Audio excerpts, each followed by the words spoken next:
오늘은 성경에서 하나님께서 가장 미워하시고 가장 엄중하게 경고하시는 죄에 대해 말씀드리려 합니다. 바로 우상 숭배입니다. 10계명의 첫 번째와 두 번째 계명이 무엇입니까? 너는 나 외에는 다른 신들을 내게 두지 말라. 우상을 만들지 말고 섬기지 말라. 하나님께서 당신의 백성에게 가장 먼저, 가장 강력하게 명하신 것이 바로 이것입니다. 왜 하나님은 우상 숭배를 이토록 미워하실까요?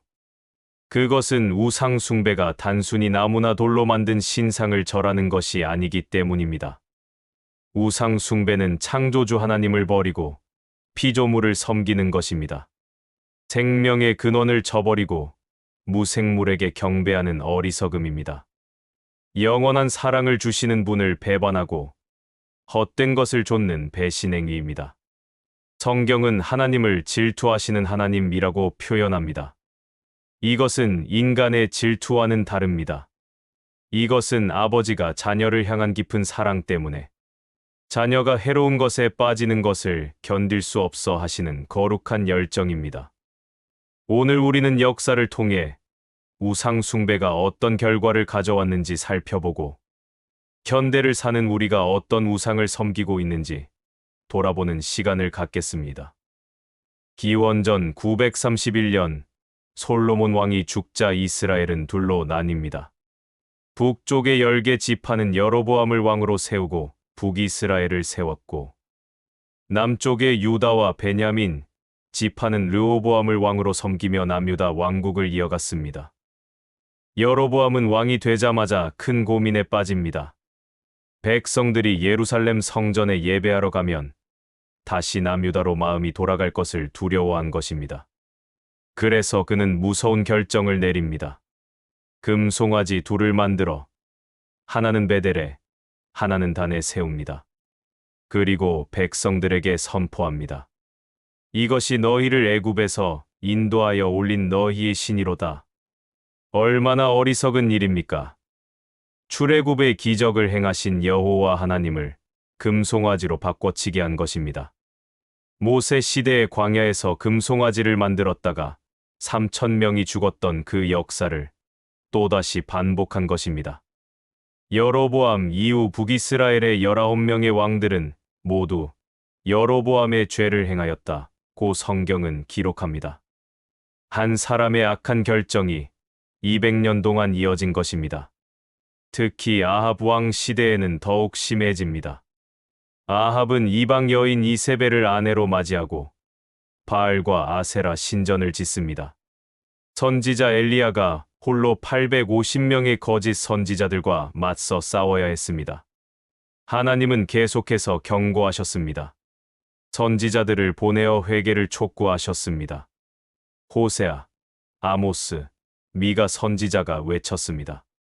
이스라엘아, 내 하나님 여호와께로 돌아오라. 하지만 그들은 듣지 않았습니다. 결국 기원전 722년 아수리아 제국이 북이스라엘을 멸망시킵니다. 수도 사마리아는 함락되고 백성들은 끌려갑니다. 북이스라엘에 속한 10개 지파는 역사 속으로 사라져버렸습니다. 남유다와 분열한 이후 209년간 존속했던 북이스라엘 왕국은 우상 숭배로 인해 완전히 멸망한 것입니다. 남유다는 어떠했습니까? 다윗의 왕조를 이어받고 예루살렘 성전이 있었던 남유다는 북이스라엘보다는 나았습니다. 히스기야, 요시야 같은 경건한 왕들이 나와 개혁을 단행하기도 했습니다. 히스기야 왕은 산당들을 제거하고 모세가 만들었던 놋뱀까지 부숴버립니다. 그것조차도 백성들이 분향하며 우상으로 섬겼기 때문입니다. 요시야 왕은 성전을 수리하다가 발견한 율법책을 읽고 옷을 찢으며 회개합니다. 그리고 유다 전역의 우상들을 불태우고 거짓 제사장들을 제거합니다.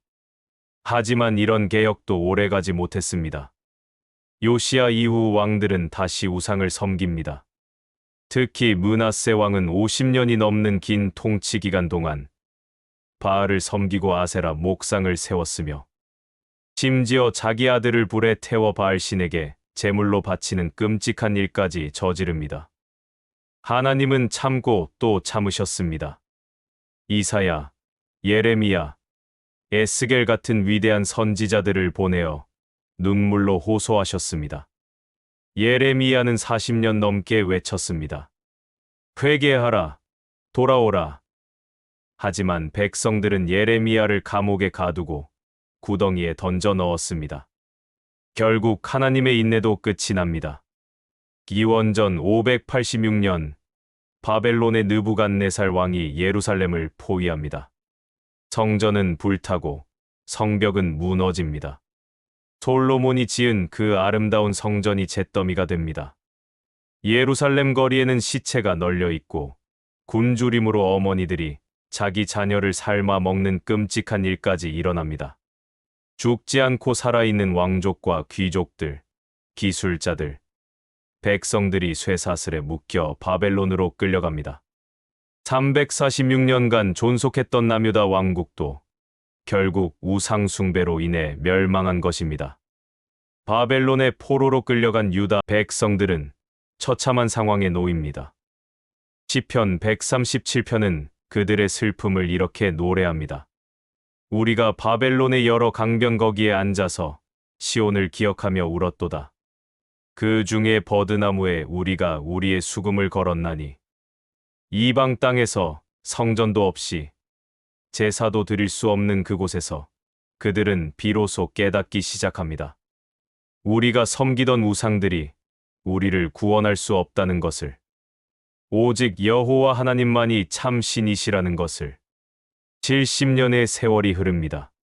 페르시아의 고레스 왕이 바벨론을 정복하고 놀라운 칙령을 내립니다. 유다 포로들을 고향으로 돌려보내라. 예루살렘 성전을 재건하게 하라. 이것은 기적이었습니다. 역사상 포로로 잡혀간 민족이 다시 고국으로 돌아온 경우는 거의 없었습니다. 하지만 하나님은 약속을 지키셨습니다. 예레미야 선지자를 통해 70년 후에 너희를 돌아오게 하겠다 하신 약속을 정확히 이루신 것입니다. 스룹바벨의 인도로 첫 번째 귀환 행렬이 시작됩니다. 5만 명 가까운 사람들이 바벨론을 떠나 예루살렘으로 향합니다. 그들이 예루살렘에 도착했을 때 그곳은 폐허였습니다. 성벽은 무너져 있고 성전터에는 잡초만 무성했습니다. 노인들은 옛 성전을 기억하며 울었고 젊은이들은 새로운 시작에 감격하며 외쳤습니다. 성전 재건은 쉽지 않았습니다. 주변 민족들의 방해가 있었고 내부의 낙담도 컸습니다. 하지만 선지자 학개와 스가랴가 일어나 백성들을 격려했습니다. 여호와께서 너희와 함께 하시느니라. 강하고 담대하라. 마침내 기원전 516년 제2성전이 완공됩니다. 첫 성전만큼 화려하지는 않았지만 그 성전에는 70년 포로 생활의 눈물과 회개의 기도가 스며들어 있었습니다. 그리고 무엇보다 중요한 변화가 일어납니다. 바벨론 포로 이후 유대인들은 다시는 우상을 섬기지 않았습니다. 70년간의 고난이 그들의 뼈와 살에 교훈을 새긴 것입니다. 우상 숭배가 얼마나 어리석고 얼마나 끔찍한 결과를 가져오는지를 온몸으로 체험한 것입니다. 지금까지 우리는 고대 이스라엘의 역사를 살펴보았습니다. 혹시 이렇게 생각하실지도 모르겠습니다. 우상 숭배는 옛날 이야기지 지금 우리와 무슨 상관이 있나? 하지만 잠시 생각해 보십시오. 오늘날 우리는 과연 우상을 섬기지 않습니까? 나무나 돌로 만든 신상 앞에 절하지는 않지만 우리에게도 분명히 많은 우상이 있습니다.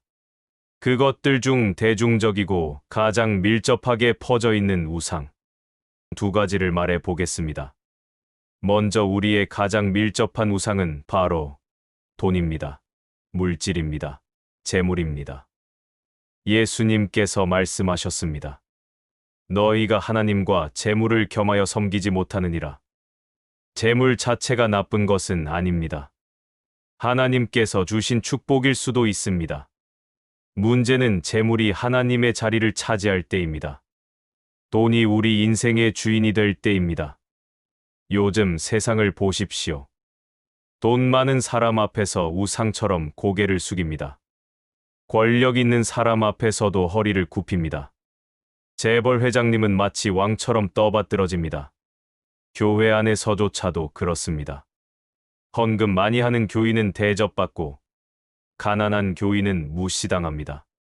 큰 건물을 짓고 많은 교인 숫자를 자랑하는 것이 마치 하나님의 축복인 양 여겨집니다. 사람의 가치를 그 사람이 가진 돈으로 평가합니다. 그 사람의 인품이나 성품이 아니라 아파트의 가치, 외제 승용차의 가치, 예금 통장 잔고로 판단합니다. 현대의 사람들은 돈만 있으면 다 된다라고 하는 물질만 능주의에 빠져 있습니다. 고대 이스라엘 백성들이 바알 신전에 가서 절했듯이 우리는 은행 통장 앞에 무릎 꿇습니다. 그들이 아세라 목상 앞에서 제물을 바쳤듯이 우리는 주식 시장에 인생을 걸고 재산을 바칩니다. 무서운 것은 이런 물질만 능주의가 너무나 당연하게 여겨진다는 것입니다. 아무도 이상하게 생각하지 않습니다. 오히려 돈을 추구하지 않는 사람을 바보 취급합니다. 이것이 바로 현대판 우상 숭배입니다. 또 하나의 우상은 요즘 교회의 대형 교단들을 잠식해가고 있는 현대판 혼합주의인 WCC입니다. 북이스라엘 시대와 남유다 시대의 백성들이 하나님도 섬기고 바알도 섬기면 더 좋지 않나? 라고 했듯이 오늘날에도 비슷한 일이 일어나고 있습니다. 멸망의 징조입니다. WCC, 우리말로 세계교회협의회라는 것입니다. 그 내면을 살펴보면 종교혼합주의, 종교다원주의로 모든 종교에 구원이 있다라는 것입니다. 카톨릭, 이슬람교, 힌두교, 토착종교, 잡다한 미신에도 구원이 있다는 주장입니다.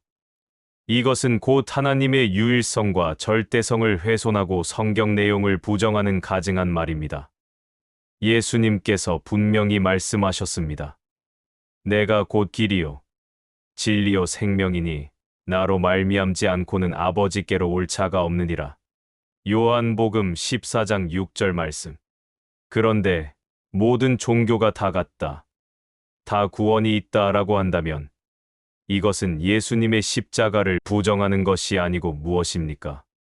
우리는 예수님께 이런 패역을 일삼는 WCC에서 빠져나와야 합니다. WCC 가입된 교단의 교회가 탈퇴를 하지 않으면 예수님을 믿는 교인이 난파하는 교회에서 빠져나와야 합니다. 북이스라엘과 남유다가 우상숭배로 멸망했듯이 물질을 섬기는 자들도 WCC를 가입한 교회들도 결국 멸망합니다. 부자 청년이 예수님께 왔습니다. 영생을 얻으려면 무엇을 해야 합니까? 예수님께서 답하셨습니다. 내 소유를 팔아 가난한 자들에게 주라. 그리고 나를 따르라.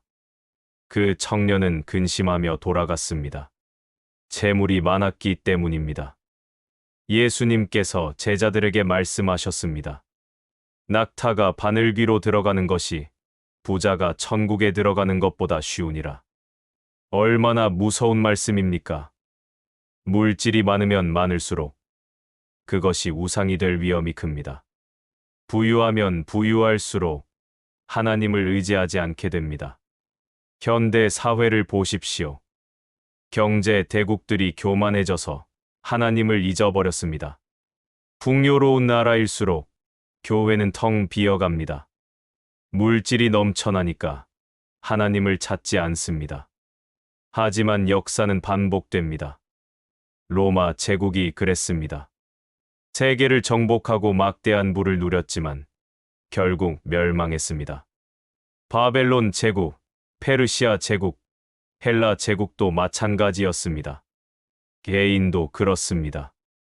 돈만 추구하다가 가정을 잃어버린 사람들, 재산을 모으느라 건강을 잃은 사람들, 물질을 사랑하다가 영혼을 팔아버린 사람들, 우리 주변에 얼마나 많습니까?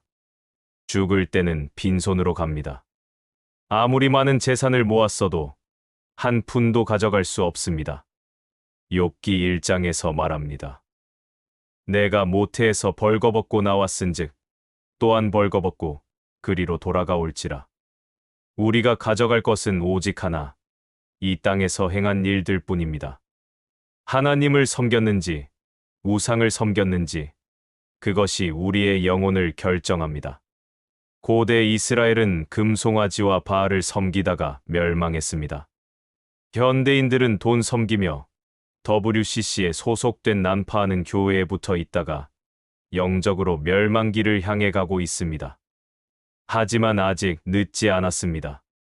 바벨론 포로에서 돌아온 유다 백성들처럼 우리도 회개하고 돌아올 수 있습니다. 하나님은 지금도 기다리고 계십니다. 돌아오라, 내게로 돌아오라고 외치고 계십니다. 예수님께서 말씀하셨습니다. 너희를 위하여 보물을 땅에 쌓아두지 말라. 거기는 좀과 동록이 해하며 도둑이 구멍을 뚫고 도둑질하느니라. 오직 너희를 위하여 보물을 하늘에 쌓아두라. 거기는 좀이나 동록이 해하지 못하며 도둑이 구멍을 뚫지도 못하고 도둑질도 못하느니라. 내 보물 있는 그곳에 내 마음도 있느니라. 우리의 보물이 어디에 있습니까? 은행 통장에 있습니까? 부동산 등기부에 있습니까? 주식 계좌에 있습니까? 아니면 하늘에 있습니까? 참된 보물은 썩지 않습니다. 도둑 맞지 않습니다. 영원히 남습니다. 사랑, 친절, 용서, 섬김, 기도, 믿음, 소망, 이것이 참된 보물입니다. 가난한 자를 돕는 것, 병든 자를 위로하는 것, 외로운 자와 함께하는 것, 진리를 전하는 것, 이것이 하늘에 쌓는 보물입니다. 우리에게 주어진 시간이 얼마나 됩니까? 이제 우리는 결정해야 합니다. 남은 인생을 무엇을 위해 살 것인가? 돈을 모으기 위해 살 것인가? WCC로 난파하는 교회를 위해 살 것인가? 아니면 하나님을 기쁘시게 하기 위해 살 것인가? 다윗은 시편에서 노래했습니다. 하나님이여, 주 외에는 하늘에 누가 내게 있으리요? 땅에서는 주밖에 내가 사모할 리 없나이다. 내 육체와 마음은 쇠약하나 하나님은 내 마음의 반석이시요 영원한 분기시시라. 이것이 믿음입니다. 이것이 참된 예배입니다. 돈이 떠나가도 하나님은 남아 계십니다. 건강이 쇠약해져도 하나님은 변함없으십니다. 명예가 사라져도 하나님의 사랑은 영원합니다. 오늘부터라도 우리 마음속의 우상을 버립시다. 돈이 주인인 자리에서 끌어내립시다. 물질을 왕좌에서 몰아냅시다. WCC로 잘못된 길을 가고 있는 교회에서 과감하게 빠져나와 하나님이 기뻐하시는 교회에서 예배를 드립시다. 내 마음을 다하고 뜻을 다하고 힘을 다하여 내 하나님 여호와를 사랑하라. 이것이 첫째 되는 계명입니다. 이것이 우리 인생의 목적입니다. 북이스라엘과 남유다의 멸망이 우리에게 경고가 되기를 바랍니다. 바벨론 포로의 회개가 우리에게 교훈이 되기를 바랍니다. 그래서 우리가 마지막 날 하나님 앞에 섰을 때 잘했도다, 착하고 충성된 종아라는 음성을 듣게 되기를 간절히 기도합니다. 감사합니다. 구독은 무료입니다. 구독과 좋아요 꾹 눌러주세요.